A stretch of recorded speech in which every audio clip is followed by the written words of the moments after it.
right ඊළඟට මාතෘකාව දාගන්න රේඛීය චලිතය මාතෘකාව දාගන්න රේඛීය චලිතය කියලා මාතෘකාව දාගන්න right මෙහෙම රේඛීය චලිතය කියලා කියන්නේ දැන් අපි කතා කරානේ චලිත වර්ග තියෙනවා තුනක් කියලා. පළවෙනි එක තමයි රේඛීය චලිතය, ඊළඟට භ්‍රමණ චලිතය, ඊළඟට අනුවර්තීය චලිතය. හරි? රේඛීය චලිතය, භ්‍රමණ චලිතය, අනුවර්තීය චලිතය කියලා චලිත වර්ග තුනක් තියෙනවා කියලා අපි කතා කරා. ඕකෙන් රේඛීය චලිතය සහ භ්‍රමණ චලිතය කියන දෙක අපේ සිලබස් එකේ තියෙනවා අපිට ඉගෙන ගන්න. හරිද? රේඛීය චලිතය සහ භ්‍රමණ චලිතය කියන කොටස් දෙක අපේ සිලබස් එකේ අපිට ඉගෙන ගන්න තියෙනවා. අනුවර්තීය චලිතය කියන එක අපේ සිලබස් එකේ අපිට ඉගෙන ගන්න නැහැ. හැබැයි ඒක මම ක්ලාස් එකේ උගන්වන්නෙත් නැහැ. හැබැයි අනුවර්තීය චලිතය කියන එක අපිට වැදගත් වෙනවා E-Tech වල වගේ ඔය ප්‍රත්‍යාවර්ත ධාරාව වගේ සංකල්ප හරියට ගැඹුරින් අවබෝධ කරගන්න අනුවර්තීය චලිතය කියන එක දැනගෙන ඉන්න එක හොඳයි. ඒක හැබැයි අපේ SFT සිලබස් එකේ නෑ. ඒක නිසා ඒක ගැන අපි කතා කරන්නේ නැහැ. කොහොම හරි SFT සිලබස් එකේ තියෙන්නේ අපිට රේඛීය චලිතය සහ භ්‍රමණ චලිතය ගැන කතා කරන්න විතරයි. ඒක නිසා දැන් අපි මාතෘකාවක් දාගන්නවා රේඛීය චලිතය කියලා. හරි මාතෘකාවක් දාගන්න රේඛීය චලිතය. මාතෘකාවක් දාගන්න රේඛීය චලිතය. right. රේඛීය චලිතය කිව්වහම ඔයාලට සරලව තේරෙනවා රේඛීය පථයක් ඔස්සේ මෙහෙම රේඛාවක් ඔස්සේ සිදුවන චලිතයකට තමයි රේඛීය චලිතය කියලා කියන්නේ. right? හරි. ඒක ලියාගෙන ඉමු. මෙහෙම ලියන්න. රේඛීය පථයක් ඔස්සේ සිදුවන චලිතයක් රේඛීය පථයක් ඔස්සේ සිදුවන චලිතයක් රේඛීය පථයක් ඔස්සේ සිදුවන චලිතයක් රේඛීය පථයක් ඔස්සේ සිදුවන චලිතයක්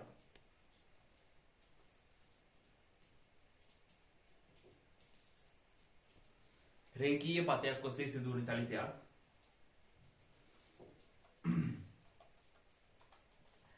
රේඛීය චලිතයකි රේඛීය පථයක් ඔස්සේ සිදුවන චලිතයක් රේඛීය චලිතයකි රේඛීය පථයක් ඔස්සේ සිදුවන චලිතයක් රේඛීය චලිතයකි right රේඛීය පථයක් ඔස්සේ සිදුවන චලිතයක් රේඛීය චලිතයකි හරි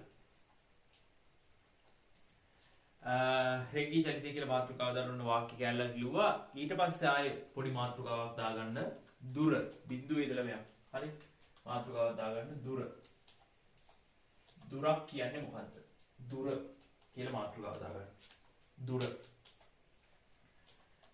right දුරක් O level කරන කාලෙත් අපි ඕක ඉගෙන ගන්නවා දුර කියන්නේ මොකක්ද කියලා O level කරන කාලෙත් ඇත්තටම අපි ඉගෙන ගන්නවා දුරක් කියන්නේ මොකක්ද 10 වසරේ තමයි මුලින්ම ඉගෙන ගන්නේ හරි තැනක ඉඳලා තැනකට කවුරු හරි ගියොත් හරිද දැන් අපි හිතමු A කියලා ලක්ෂයක ඉඳලා capital A කියලා ලක්ෂයක ඉඳලා B කියලා ලක්ෂයකට A කියලා ලක්ෂයක ඉඳලා A ලක්ෂයේ ඉඳලා B ලක්ෂයට හරිද capital A ලක්ෂය ඉඳලා capital B ලක්ෂයට කවුරු හරි කෙනෙක් එනවා එයා එන්නේ මෙන්න මේ පාර දිගේ ඔන්න ඔහොම මේ වගේ පාරක් දිගේ තමයි A ලක්ෂයේ ඉඳලා B ලක්ෂයට කවුරු හරි කෙනෙක් එන්නේ හොඳයි A ලක්ෂයේ ඉඳලා B ලක්ෂයට කවුරු හරි කෙනෙක් මෙන්න මේ පාර දිගේ එනවා මේක තමයි එයා ආපු පාර හොඳයි එයා ආපු මාර්ගය මේක එතකොට දුර කියලා කියන්නේ කවුරු හරි කෙනෙක් එක තැනක ඉඳන් තව තැනකට යනකොට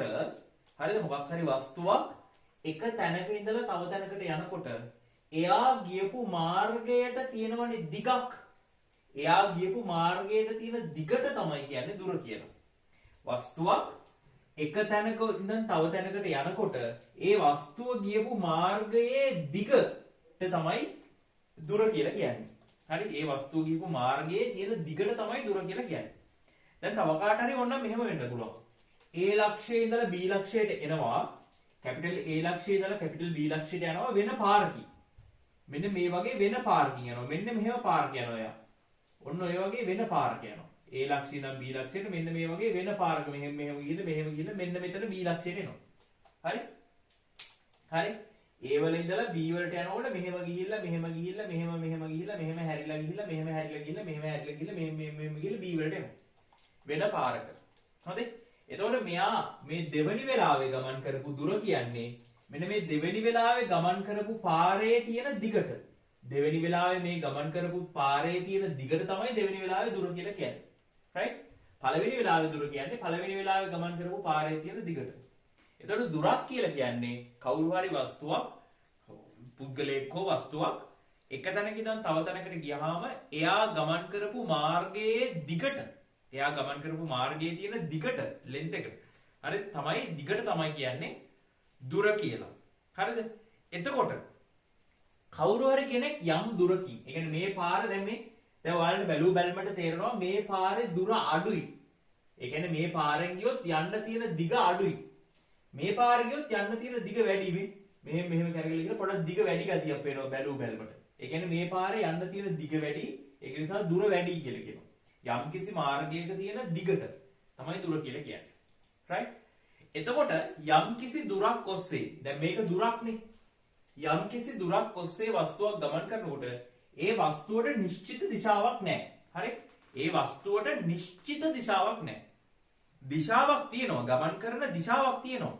ගමන් කරන පැත්තක් තියෙනවා. දැන් මේ වෙලාවේ මේ වස්තුව ගමන් කරන්න ඕනේ මේ පැත්තට. දැන් මේ වෙලාවේ මේ වස්තුව ගමන් කරන්න ඕනේ මේ පැත්තට. මේ වෙලාවේ ගත්තොත් මෙහෙට. මේ වෙලාවේ ගත්තොත් මෙහෙට. මේ වෙලාවේ උඩට. මේ වෙලාවේ තිරස්ස. මේ වෙලාවේ පල්ලෙහාට. මේ වෙලාවේ තිරස්ස. මේ වෙලාවේ උඩට. ඒ වගේ වස්තුව ගමන් කරන දිශාව වෙනස් වෙනවා. වස්තුව ගමන් කරන පැත්ත වෙනස් වෙනවා හැම වෙලේම. හරි? ඒතර යම් දුරක් ඔස්සේ ගමන් කරනකොට වස්තුවක් යම් දුරක් ඔස්සේ ගමන් කරනකොට එයා ගමන් කරන පැත්ත වෙනස් වෙනවා. දිශාව වෙනස් වෙනවා. මෙහෙම දිශාව වෙනස් වෙනවා. ඒක නිසා අපි කියනවා දුර කියන්නේ අදිශ රාශියක් කියලා. ඒ නිසා අපි කියනවා දුර කියන්නේ අදිශ රාශියක් කියලා. හරි. අපි විස්තරේ සිංහලෙන් ලියාගමු. ඉස්සරහට යනකොට ඔක හොඳටම තේරෙනවා. හරි? විස්තරේ ලියාගමු. මෙන්න මෙහෙම සිංහලෙන් ලියාගමු. දුර කියලා මාතෘකාව දාගන්න. ඇත්තටම මේවා ඔලෙල් කරන කාලේ දන්නවා ඇත්තටම. දුර කියලා මාතෘකාව දාගන්න. දුර කියලා මාතෘකාව දාගන්න. දුර කියලා මාතෘකාව දාගෙන ලියන්න මෙහෙම ලියන්න. මෙහෙම ලියන්න. මෙහෙම ලියන්න. වස්තුවක් චලනය වූ විට වස්තුවක් චලනය වූ විට වස්තුවක් චලනය වූ විට වස්තුවක් චලනය වූ විට වස්තුවක් චලනය වූ විට එය චලනය සිදු වූ පතේ වස්තුවක් චලනය වූ විට එය චලනය වූ පතේ වස්තුවක් චලනය වූ විට එය චලනය වූ පතේ සම්පූර්ණ දිග වස්තුවක් චලනය වූ විට ඒ චලනය වූ පතේ සම්පූර්ණ දිග වස්තුවක් චලනය වූ විට ඒ චලනය වූ පතේ සම්පූර්ණ දිග එය ගමන් කළ පතේ දුර වේ. එය ගමන් කළ පතේ දුර වේ. එය ගමන් කළ පතේ දුර වේ. දුර අදිශයකි. යන්න දුර අදිශයකි. දුර අදිශයකි. දුර අදිශයකි. දුර අදිශයක් කියන එකේ තේරුම තමයි දුරකට යම්කිසි දුරක් ඔස්සේ වස්තුවක් ගමන් කරනකොට එයාට නිශ්චිත දිශාවක් නැහැ. දිශාව වෙනස් වෙනවා. හරිද? නිශ්චිත දිශාවක් නැහැ. අදිශයක් කියන එකේ තේරුම තමයි මොකක් හරි ඒ භෞතික රාශියකට මොකක් හරි දෙයකට අදිශයක් කිව්වොත් ඒකේ තේරුම තමයි එයාට නිශ්චිත දිශාවක් නැහැ. දිශාවක් තියෙනවා. ඒ දිශාව නිශ්චිත නැහැ. විටින් විට වෙනස් වෙනවා. හරිද? අදිශයක්. නිශ්චිත දිශාවක් නැහැ. අදිශයක්. අදිශයක් කියන්නේ නිශ්චිත දිශාවක් නැහැ. දිශාව විටින් විට වෙනස් වෙනවා. හරිද? ඒවට තමයි අදිශ කියලා කියන්නේ. හරි? දුර අදිශයකි. හරි? ඊට පස්සේ ලියන්න. එනම්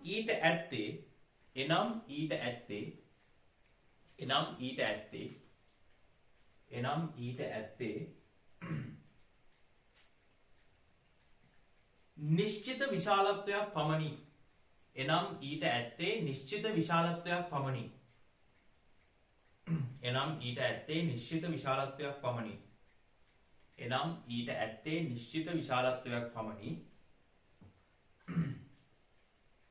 නිශ්චිත දිශාවක් නැත. නිශ්චිත දිශාවක් නැත. නිශ්චිත දිශාවක් නැත. නිශ්චිත දිශාවක් නැත.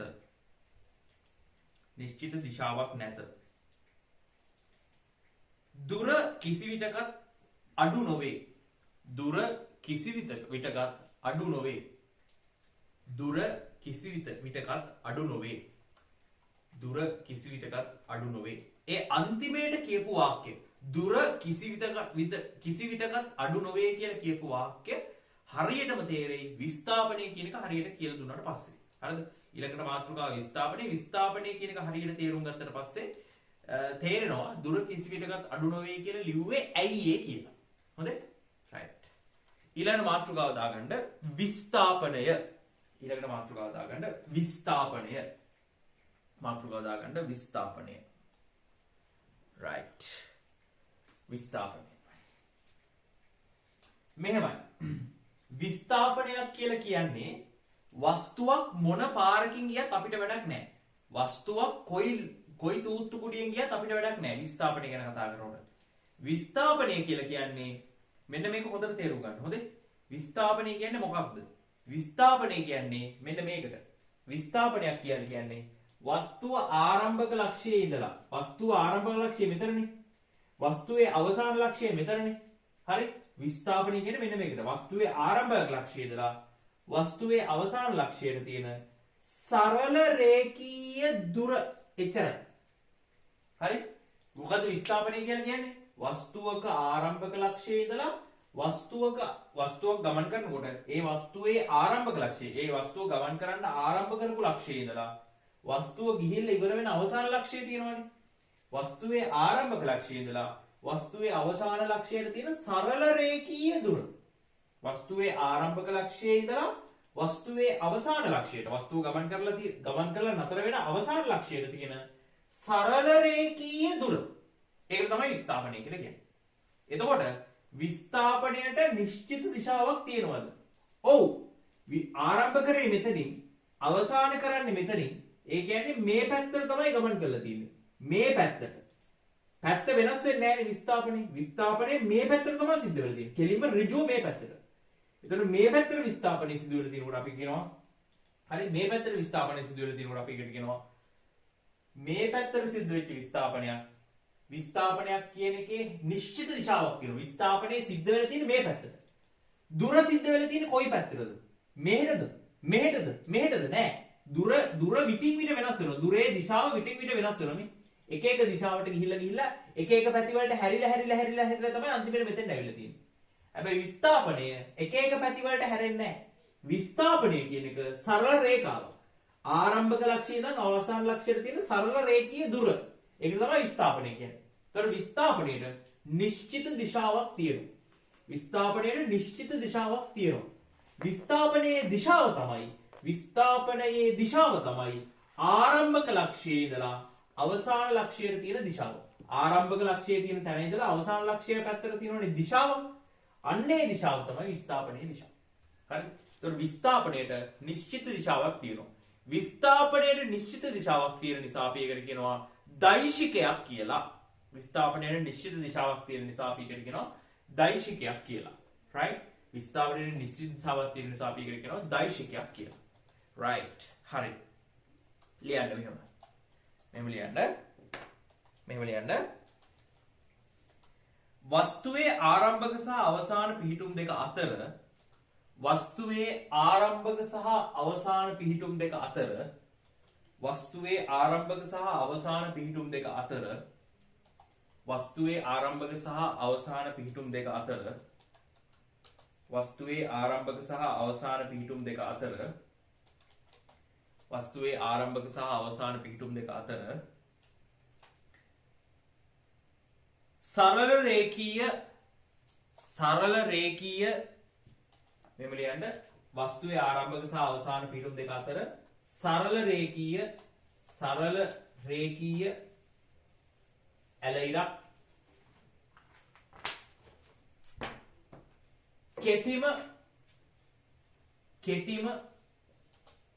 ඇල ඉරක්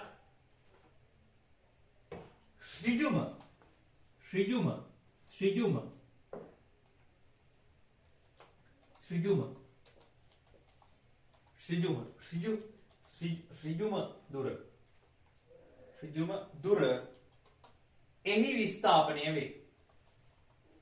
හරි? අය කියන මම එක වස්තුවේ ආරම්භක සහ අවසාන පිහිටුම් දෙක අතර වස්තුවේ ආරම්භක සහ අවසාන පිහිටුම් දෙක අතර සරල රේඛීය ඇල ඉරක් කෙටිම ඇල ඉරක් ඍජුම දුර විස්ථාපනය වේ. ඒ කියන්නේ සරල රේඛීය දුර කියලා කියන්නත් පුළුවන්. කෙටිම දුර කියලා කියන්නත් පුළුවන්. ඍජුම දුර කියලා කියන්නත් පුළුවන්. වස්තුවේ ආරම්භක සහ අවසාන පිහිටුම් දෙක අතර සරල රේඛීය දුර කියලා කියන්නත් පුළුවන්. කෙටිම දුර කියලා කියන්නත් පුළුවන්. ඍජුම දුර කියලා කියන්නත් පුළුවන්. හරි? ඍජුම දුර එහි විස්ථාපනය වේ. හොඳේ? right. වස්තුවේ ආරම්භක සහ අවසාන පිහිටුම් දෙක අතර සරල රේඛීය එහෙම නැත්නම් කෙටිම එහෙම නැත්නම් ඍජුම දුර එහි විස්ථාපනය වේ. ඍජුම දුර එහි විස්ථාපනය වේ. right? හරි. ඊට පස්සේ මෙහෙම ලියන්න.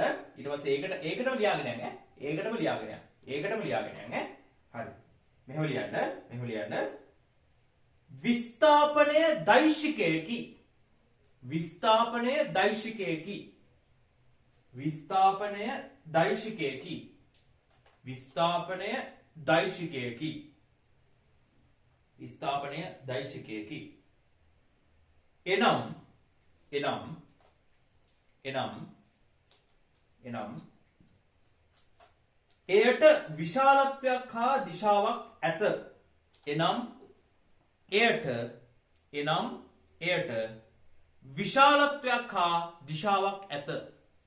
එනම් එයට විශාලත්වයක් හා දිශාවක් ඇත.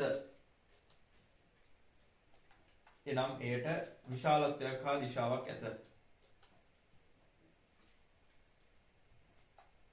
එහි දිශාව වන්නේ ඒකටම ලියාගෙන යන්න. එහි දිශාව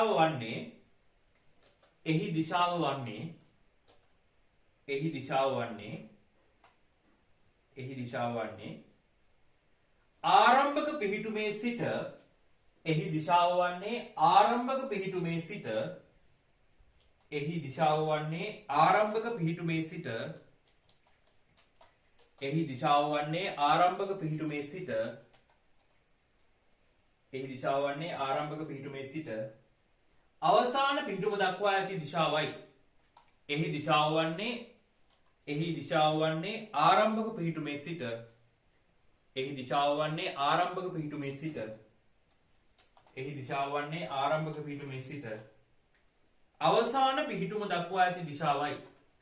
එහි දිශාව වන්නේ ආරම්භක පිහිටුමේ සිට අවසාන පිහිටුම දක්වා ඇති දිශාවයි. right. දැන් අපි ගණන් සෙට් එකක් හදලා ඉමු. හොඳේ? ගණන් සෙට් එක හදලා ගණන් කිව්වට පොඩි සිම්පල් ගණන් ටිකක් තියෙනවා. හරි. මුල් ටික ගොඩක් ලේසි. ඕ ලෙවල් වල තිබ්බ ටිකක් නිසා මුල් ටික යනකම් චුට්ටක් ලේසි. ඊට පස්සේ අපි පොඩ්ඩ හිමීට වැඩේට සෙට් වෙමු. හරිද? හිමීට ගේමට සෙට් වෙමු. මුලදී පොඩ්ඩක් ලේසි. right. මෙහෙමයි. පළවෙනි උදාහරණය. මෙහෙම ලියන්නකෝ. පහත දැක්වෙන අවස්ථාවන් වල මෙහෙම ලියන්න පොදු ප්‍රශ්නයක් ලියන්න. මෙහෙම ප්‍රශ්නයක් ලියන්න රෝම ඉලක්කම් 1 2 3 4 දාගෙන යන්න. මුලින්ම මෙහෙම ලියන්නකෝ. මෙහෙම ප්‍රශ්නයක් ලියන්නකෝ. මෙහෙම ප්‍රශ්නයක් ලියන්නකෝ. පහත දැක්වෙන අවස්ථාවන් වල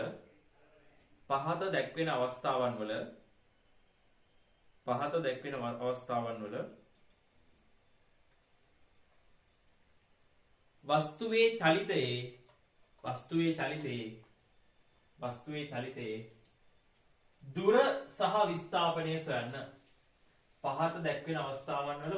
චලිතයේ දුර සහ විස්ථාපනය සොයන්න. පහත දැක්වෙන අවස්ථාවන් වල වස්තුවේ චලිතයේ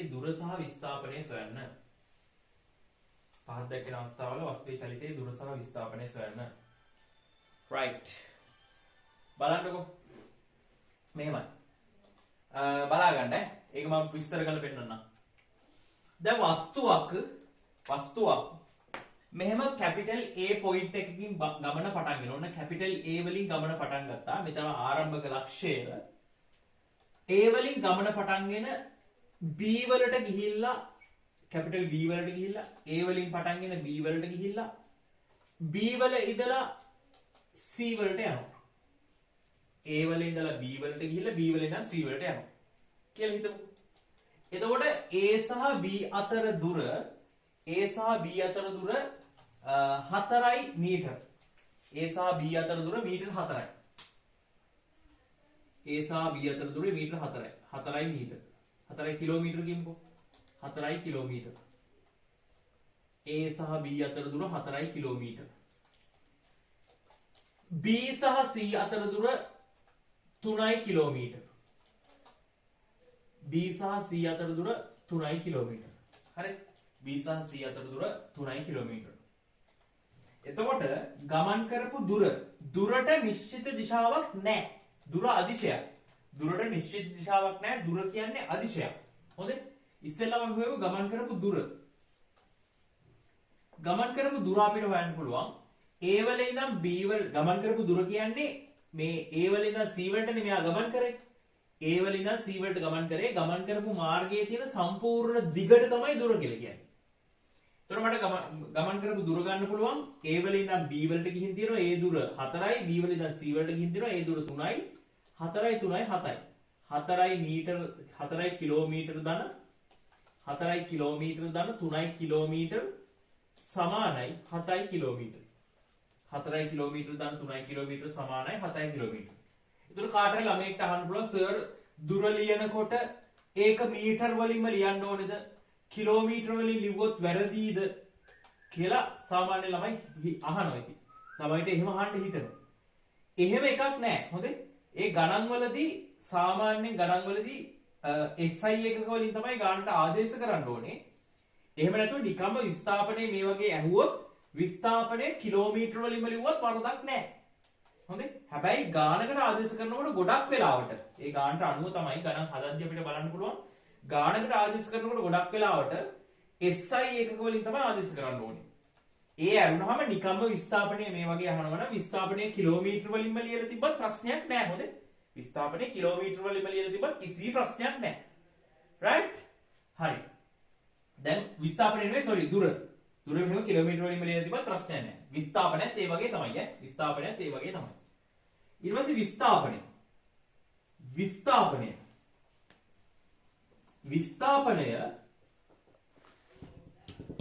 විස්ථාපනය මට ගන්න පුළුවන්. විස්ථාපනය කියන්නේ ආරම්භක ලක්ෂ්‍ය සහ අවසාන ලක්ෂ්‍ය අතර තියෙන සරල රේඛීය දුර.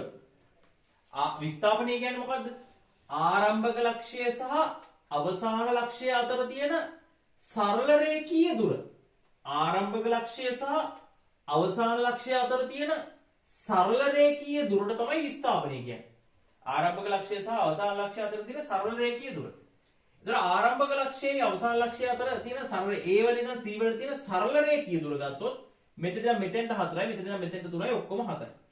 4යි කිලෝමීටර ධන 3යි කිලෝමීටර සමානයි 7යි කිලෝමීටර. ඉතින් සර් දුරටයි විස්ථාපනයේ දෙකටම ආවේ එකම උත්තරයක් නේ.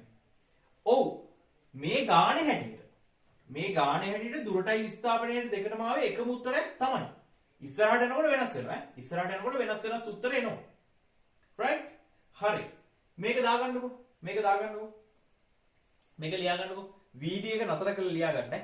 ලියාගන්න කියනකොට හැමතැනදීම බෝඩ් එකේ තියෙන එකක් ලියාගන්න කියනකොට හැමතැනදීම වීඩියෝ එක නතර කරලා ලියාගන්න. හොඳේ? right. හරි. ඊළඟ ගාන බලන්න. දැන් ඔන්න ඊළඟට ගාන වෙනස් වෙනවා ඈ. ඊළඟට වෙන්නේ මෙහෙමයි. වස්තුවක් A වල ඉඳලා කැපිටල් A වල ඉඳලා B වලට ගිහිල්ලා A වල ඉඳලා B වලට ගිහිල්ලා කැපිටල් A වල ඉඳලා B වලට යනවා වස්තුවක්. ඊට පස්සේ වස්තුව B වල ඉඳලා C වලට එනවා ආයෙසර. C තියෙන්නේ මැද. හොඳේ? වස්තුවක් A වල ඉඳලා B වලට ගිහිල්ලා B වල ඉඳන් C වලට එනවා. ඔන්න ඔයයි චලිත වෙන්නේ. එතකොට A වල ඉඳලා B වලට යනකොට වස්තුවක් කැපිටල් A වල ඉඳලා B වලට යනකොට A වල ඉඳලා B වලට යනකොට තියෙන දුර A වලින් පටන් ගත්තාම B වලට යනකොට 4 කිලෝමීටර දුරක් තියෙනවා. A වල ඉඳන් B ට 4 කිලෝමීටර දුරක් යනවා. A ඉඳන් B ට 4 කිලෝමීටර දුරක් යනවා. ඊට පස්සේ B ඉඳන් C ට 3 කිලෝමීටර දුරක් ආපස්සට එනවා. B ඉඳන් C ට 3 කිලෝමීටර දුරක් ආපස්සට එනවා. හරි? B වල ඉඳන් C ට 3 කිලෝමීටර දුරක් ආපස්සට එනවා. හරි හොඳට අහගන්නකො. හොඳට අහගන්න නෑ වෙන වීඩියෝ එකක් බලන නිසා වෙන දැන් බත් කකා ළමයි නලවනවල බලන්න එපා. හරි? දැන් අපි Zoom class එහෙම කරනකොට සමහර ළමයින්ගේ කැමරා වැරදිලා ඔන් වෙනවා. හරි? සමහර ළමයි කැමරා හැම වැරදිලා ඔන් වෙනවා. ඇඟිල්ල වැදිලා එහෙම කැමරාව ඔන් වෙනවා. කැමරාව ඔන් වෙලා බලනකොට සමහර ළමයි බල්ල හුරතල් කරනවා. සමහර ළමයි අක්කාගේ බබාව වඩාගෙන. හරි? කවුද වඩාගෙන ඉන්නේ කියලා මම අක්කාගේ බබාලු. හරිද? මගුල් කරන්න එපා. මේ වැඩේ යන වෙලාවේ බලාගන්න. හරි? ගිය අවුරුද්දේ එහෙම වුණා. හරිද? එතකොට A වල ඉඳන් B වලට යනකොට ගමන් කරනවා 4 කිලෝමීටර දුරක්. B වලින් C වලට යනකොට ගමන් කරනවා 3 කිලෝමීටර දුරක්. හරි? ඊට පස්සේ දැන් අපි දුර හොයමු. ගමන් කරපු දුර. හරි? ගමන් කරපු දුර. ගමන් කරපු දුර හොයනකොට ගමන් කරපු දුර කියලා කියන්නේ ගමන් කරපු මාර්ගයේ තියෙන සම්පූර්ණ දිගට. දුර කියලා කියන්නේ ගමන් කරපු මාර්ගයේ තියෙන සම්පූර්ණ දිගට. මෙයා ගමන් කරලා තියෙන මාර්ගය බලන්න මේ A වල ඉඳන් B වලට ගිහිල්ලා 4 කිලෝමීටර දිගක්. B වල ඉඳන් C වලට ඇවිල්ලා 3 කිලෝමීටර දිගක්. ඒ කියන්නේ ගමන් කරපු මුළු දිග 4 කිලෝමීටර ගිහිල්ලා ආපස්සට 3 කිලෝමීටර ඇවිල්ලා ගමන් කරපු මුළු දිග තමයි 4 කිලෝමීටර ධන 3 කිලෝමීටර. 4 කිලෝමීටර ධන 3 කිලෝමීටර. එතකොට මට ගන්න පුළුවන් දුරට සමාන කරලා දුරට 4 කිලෝමීටර ධන 3 කිලෝමීටර කියන්නේ 7 කිලෝමීටර කියලා ගන්න පුළුවන් ගමන් කරපු දුර. ගමන් කරපු දුර ඔච්චරයි. 4 කිලෝමීටර ධන 3 කිලෝමීටර තමයි ගමන් කරපු දුර. right? ඊට පස්සේ ඊළඟට බලමු විස්ථාපනය.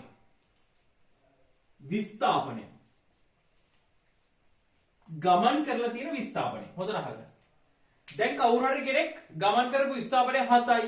මම ඕක දන්නවා. සර් කියනකම් ඉන්න ඕනේ නැහැ කියලා හිමිනවා. අහගන්න. එහෙම නෙවෙයි. 7ක් නෙවෙයි උත්තරේ එන්නේ. මෙහෙමයි. විස්ථාපනය කියන්නේ ආරම්භක ලක්ෂයයි අවසාන ලක්ෂයයි අතර තියෙන සරල රේඛීය දුර. ආරම්භක ලක්ෂයයි අවසාන ලක්ෂයයි අතර තියෙන සරල රේඛීය දුරට තමයි විස්ථාපනය කියන්නේ. ආරම්භක ලක්ෂය සහ අවසාන ලක්ෂය අතර තියෙන සරල රේඛීය දුර. මෙතන ඉඳලා මෙතෙන්ට 4යි නම් මෙතන ඉඳන් මෙතෙන්ට 4යි නම් මෙතන මෙතෙන්ට 3යි නම් හරිද මේ සම්පූර්ණ දිග 4යි. ඒ වෙලේ ඉඳන් B වලට දිග සම්පූර්ණ දිග 4යි. ඊට පස්සේ මේ දිග 3යි. මේ දිග 3යි. මේ දිග 3යි. සම්පූර්ණ දිග 4යි. මේ කෑල්ල 3යි. එහෙනම් ඉතුරු ටික කීයක් වෙන්න ඕනද? ඉතුරු ටික කිලෝමීටර 1ක් වෙන්න ඕනේ. මේ දිග කිලෝමීටර 1ක් වෙන්න ඕනේ. A වල ඉඳන් C ට දිග කිලෝමීටර 1යි. ඉතින් සර් ඔය ඇඳලා තියෙන විදිහට අපිට හිතෙන්නේ නැහැනේ මේක මේ දිග කිලෝමීටර 1ක් වෙන්න ඕනේ කියලා. කිලෝමීටර 3කට සර් ඇඳලා තියෙන්නේ මෙච්චරයි. කිලෝමීටර 1කටත් ඒ වගේම දුරක් ඇඳිලානේ. ඒතර අපිට හිතෙන්නේ නැහැනේ එහෙම මෙතන කිලෝමීටර 1ක් තියෙනවා කියලා. අහන්න මම මේක ඇන්දේ පරිමාණයට නෙවෙයි. මම නිකන් ඇන්දේ. හරිද? මේ දිග කිලෝමීටර 4යි කියලා නිකන් ඇන්දේ. හරිද? මේ දිග කිලෝමීටර 4යි. ඊට පස්සේ ආපස්සට ආව කිලෝමීටර 3ක්. එහෙනම් තව කිලෝමීටරයක් තියෙන්න ඕනේ C වල ඉඳන් A වලට. C වල ඉඳන් A වලට තව කිලෝමීටරයක් තියෙන්න ඕනේ. පරිමාණයට නෙවෙයි ඇන්දේ නිකන් ඇන්දේ. ඇහි මානෙ නිකන් ඔහේ ඇන්දේ. හරිද?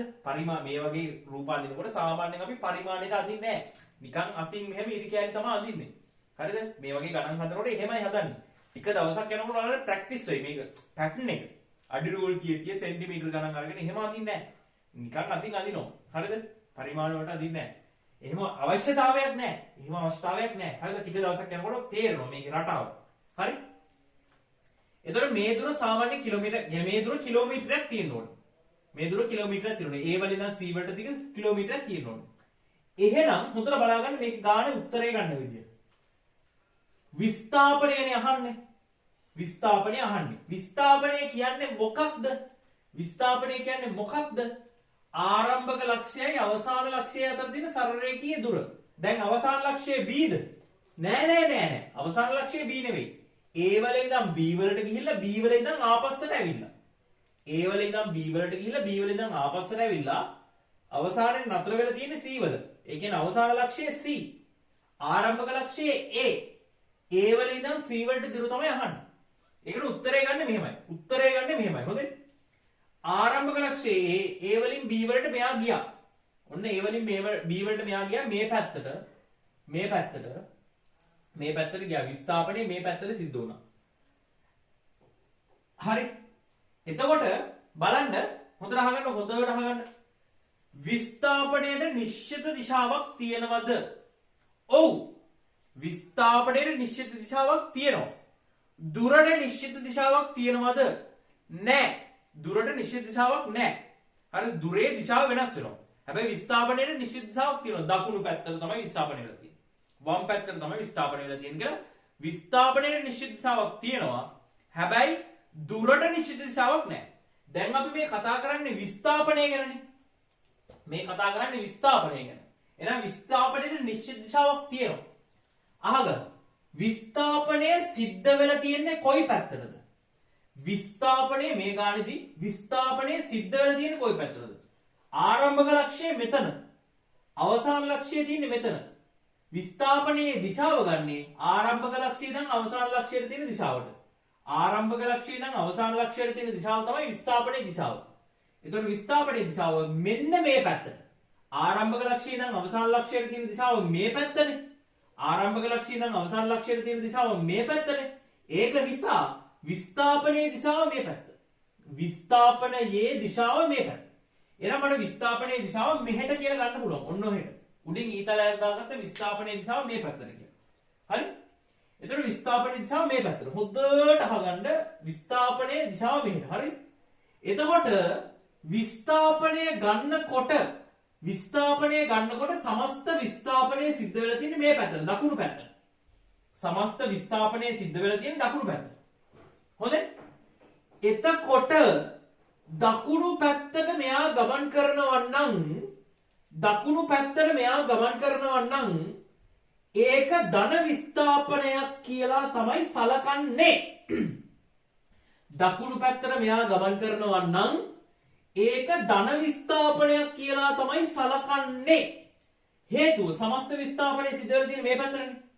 සමස්ත විස්ථාපනය වෙලා තියෙන්නේ දකුණු පැත්තට නිසා අපි ගන්නවා දකුණු පැත්තට ගමන් කරොත් ධන විස්ථාපනයක්, වම් පැත්තට ආපස්සට ගමන් කරොත් ඍණ විස්ථාපනයක් කියලා සලකනවා. ඒ කියන්නේ අපි විස්ථාපනය මේ පැත්තට ගන්නකොට සමස්ත විස්ථාපනය මේ පැත්තට නිසා අපි විස්ථාපනය මේ පැත්තට. එහෙම නැත්නම් දකුණු පැත්තට කියලා ගත්තා. එහෙනම් දකුණු පැත්තට සිද්ධ වෙන විස්ථාපනයේ ධන ලෙසත් වම් පැත්තට සිද්ධ වෙන විස්ථාපන ඍණ ලෙසත් කියලා තමයි සලකන්නේ. එහෙම තමයි සලකන්නේ. හරි? එතකොට තව ගණන් හදන ගොඩක් එතකොට හොඳට තේරෙනවා. තව ගණන් ගොඩක් හදනවා. එතකොට තේරෙනවා. හරි? දකුණු පැත්තට 4 කිලෝමීටර දුරක් විස්ථාපනය වුණා. ඒ 4 කිලෝමීටර දුර දකුණු පැත්තටනේ ගියේ. ඒක නිසා ධන. 4 කිලෝමීටර දුර දකුණු පැත්තට ගියපු නිසා ඒක ධන. ඊට පස්සේ 3 කිලෝමීටර දුරක් ආව වම් පැත්තට. ආපස්සට 3 කිලෝමීටර දුරක් ආවා. ආපස්සට ආපු නිසා ඒක ඍණ. 3 කිලෝමීටර දුරක් ආපස්සට ආවා. 3 කිලෝමීටර දුරක් ආපස්සට ආපු නිසා අපි විස්ථාපනය ගන්නේ දකුණු පැත්තට. 3 කිලෝමීටර දුර ඇවිල්ලා තියෙන්නේ වම් පැත්තට. වම් පැත්තට 3 කිලෝමීටර දුර ඇවිල්ලා තියෙන නිසා ඒක ඍණ. ඍණ 3 කිලෝමීටර. 3 කිලෝමීටර දුර ඇවිල්ලා තියෙන්නේ වම් පැත්තටනේ. 3 කිලෝමීටර දුරක් දකුණු පැත්තටම ගියා නම් ධන. හැබැයි කරුමෙට 3 කිලෝමීටර දුර ඇවිල්ලා තියෙන්නේ ආපස්සට. ආපස්සට ඇවිල්ලා තියෙන නිසා ඒක ඍණ විස්ථාපනයක් කියලා තමයි සලකන්නේ. 4 කිලෝමීටර කියන්නේ ධන විස්ථාපනයක්. 3 කිලෝමීටර කියන්නේ ආපස්සට සිද්ධ වෙච්ච විස්ථාපනයක් නිසා ඒක ඍණ විස්ථාපනයක්. එතකොට සමස්තයක් හැටියට 4 කිලෝමීටර ධන විස්ථාපනයක් වෙලා තියෙනවා. 3 කිලෝමීටර ඍණ විස්ථාපනයක් වෙලා තියෙනවා. ඒ කියන්නේ ආපස්සට විස්ථාපනයක් වෙලා තියෙනවා. සමස්තයක් හැටියට සිද්ධ වෙලා තියෙන විස්ථාපනය 4 කිලෝමීටර වලින් 3 කිලෝමීටර අඩු වුනහම 1 කිලෝමීටර කියලා එනවා. 4 කිලෝමීටර වලින් 3 කිලෝමීටර අඩු වුනහම 1 කිලෝමීටර කියලා එනවා. එතකොට මොකද්ද විස්ථාපනය කියන්නේ? ආරම්භක ලක්ෂ්‍යය සහ අවසාන ලක්ෂ්‍යය අතර තියෙන සරලරේඛීය දුර. ඒක තමයි විස්ථාපනය කියන්නේ. එතකොට විස්ථාපන වෙනවා කිලෝමීටර 1. විස්ථාපන වෙනවා කිලෝමීටර 1. right? විස්ථාපන වෙනවා කිලෝමීටර 1. හරි. මේකත් ලියා ගන්න. විස්ථාපනය කිලෝමීටර 1යි මොන පැත්තටද? දකුණු පැත්තට. දිශාවක් තියෙන්න ඕනේ. දකුණු පැත්තට. right. ලියා ගන්න. ලියා ගන්න. මේක දෙවෙනි ගාන ඈ. මේක දෙවෙනි ගාන. 2.